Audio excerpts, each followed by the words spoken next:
Bonne fin d'après-midi. Eh bien, les employés d'entrepôt de la SAQ ont rejeté massivement cet après-midi les dernières offres patronales présentées vendredi dernier. C'est une proportion de 76 que les 470 syndiqués présents à l'Assemblée ont décidé de poursuivre une grève qui dure maintenant depuis 2 mois et demi. L'Assemblée spéciale a débuté dans une ambiance on ne peut plus chaude. 470 des 640 employés en grève depuis le 9 octobre dernier se sont réunis pour juger les offres de la Société des alcools du Québec.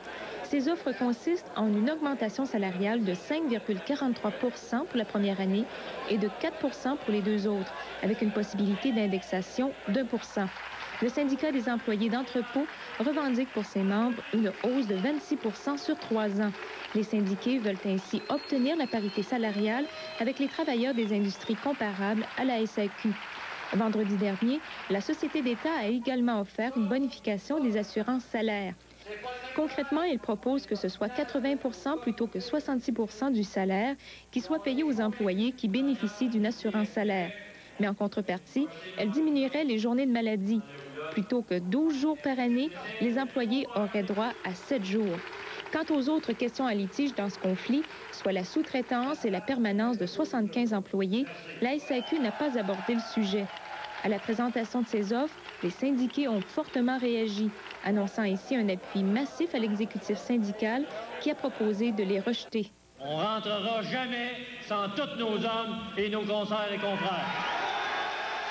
Du même coup, le président a annoncé que pour continuer de paralyser les 3 centres de distribution, les employés qui recevaient 200 $ par semaine du fonds de grève devraient se contenter de 100 $ dès la 2e semaine de janvier.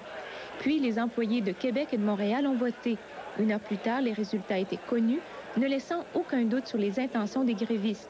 354 personnes ont voté contre les offres de la partie patronale, soit dans une proportion de 76 et 116 se sont prononcés en faveur. Reste à voir maintenant si la Société d'État acceptera de négocier en présence de médiateurs. Médiateur qui a été exigé par les syndiqués parce que, disent-ils, la SAQ ne respecte pas la loi anti-briseur de grève. Le syndicat des employés d'entrepôt compte bien poursuivre la bataille, d'autant plus que ses membres ont prouvé aujourd'hui leur volonté de ne pas baisser les bras. Kathleen Lévesque, Le Grand